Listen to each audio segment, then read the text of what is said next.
حضرت علی رضی اللہ تعالی عنہ نے فرمایا، عورت کو اگر ایک دن کے لیے مرد کی آنکھیں لگا دی جائیں تو وہ اگلے دن خود کو 7 کپڑوں میں لپیٹ کر باہر نکلے گی۔ حضرت علی رضی اللہ تعالی عنہ نے فرمایا، جانوروں کو ذبح کرنا سنت ابراہیمی ہے اور نفرتوں کو ذبح کرنا سنت رسول صلی اللہ علیہ وسلم ہے۔ اور حضرت علی رضی اللہ تعالی عنہ نے فرمایا، جو اپنے کسی مومن بھائی کی مشکل کو حل کریں یا اس کے لیے دعا کریں تو اللہ اس سے 80 سال کی عبادت کا ثواب دیتا ہے۔ حضرت علی رضی اللہ تعالی عنہ نے فرمایا، نرم دل لوگ ہمیشہ دھوکہ کھاتے ہیں کیونکہ وہ غلط لوگوں پر بھروسہ کرتے ہیں۔ درود پاک پڑھا کرو، زندگی پریشانیاں، مصیبتوں اور مشکلات سے پاک ہو جائے گی۔ جب تمہیں محسوس ہو کہ تمہاری طبیعت کو ذکر خدا سے سکون محسوس ہوتا ہے تو سمجھ لو اللہ پاک تمہیں پسند کرتا ہے۔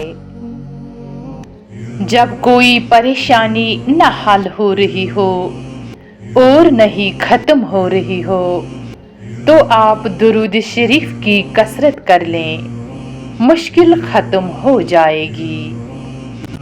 جب تمہاری جان کو خطرہ ہو تو صدقہ دے کر جان بچاؤ، اور جب تمہارے دین کو خطرہ ہو تو جان دے کر دین بچاؤ۔ اللہ اس زبان سے نکلی ہوئی کوئی بھی دعا رد نہیں کرتا جو اس کے محبوب صلی اللہ علیہ وسلم پر درود بھیجتی ہے۔ جب دل اداس ہو اور وجہ بھی سمجھ نہ آ رہی ہو تو سورہ رحمان پڑھ لیا کرو، دل کو سکون آ جائے گا۔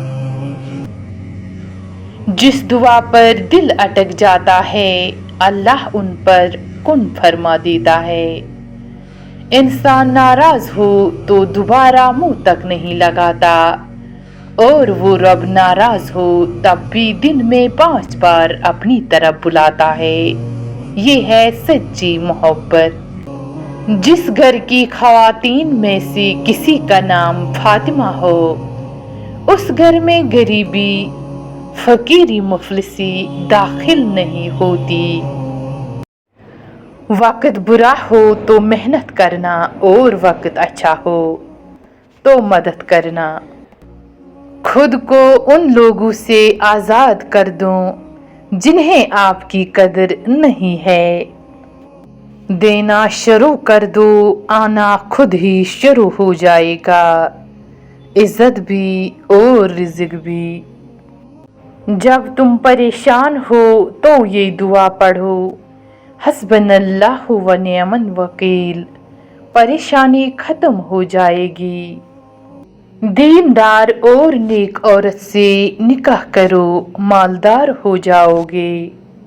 جو دل دوسروں کی تکلیف دیکھ کر بے چین ہو جائے تو جان لو کہ اس دل میں اللہ رہتا ہے۔